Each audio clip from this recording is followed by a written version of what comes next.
मकड़ी स्पाइडर अपना जाला बनाने उपयुक्त स्थान की तलाश में थी।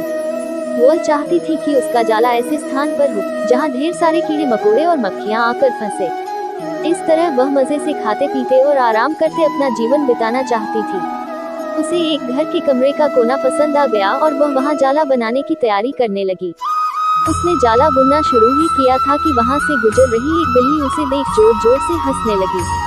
मकड़ी ने जब बिल्ली से उसके हंसने का कारण पूछा तो बिल्ली बोली, मैं तुम्हारी बेवकूफी पर हंस रही हूँ। तुम्हें दिखाई नहीं पड़ता कि ये स्थान कितना साफ सुथरा है। यहाँ न कीड़े मकोड़े हैं, न ही मक्खियाँ। तुम्हारे जाले में कौन फंसेगा?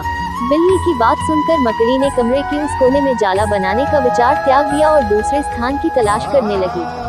उसने घर के बरामदे से लगी एक खिड़की देखी और वह वहाँ जाला बुनने लगी। उसने आधा जाला बुनकर तैयार कर लिया था। तभी एक चिड़िया वहाँ आई और उसका मजाक उड़ाने लगी। अरे, तुम्हारा दिमाग खराब हो गया है क्या, जो इस खिड़की पर जाला बुन रही हो?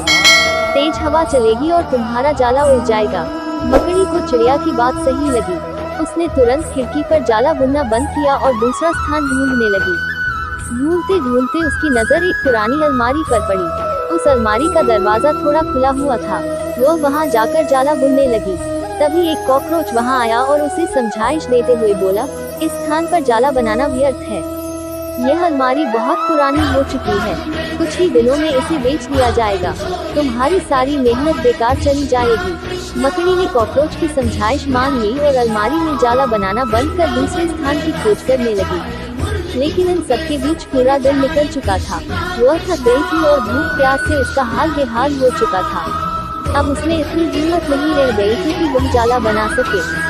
थक हार कर वह एक स्थान पर बैठ गई। वहीं एक चींटी भी बैठी हुई थी। थकी हारी मकड़ी को देख चींटी बोली, मैं तुम्हें सुबह से देख रही हूँ।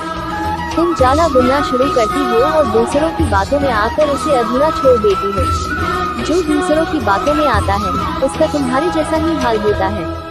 चींटी बात सुनकर मकड़ी को अपनी गलती का एहसास हुआ और वह पछताने लगी।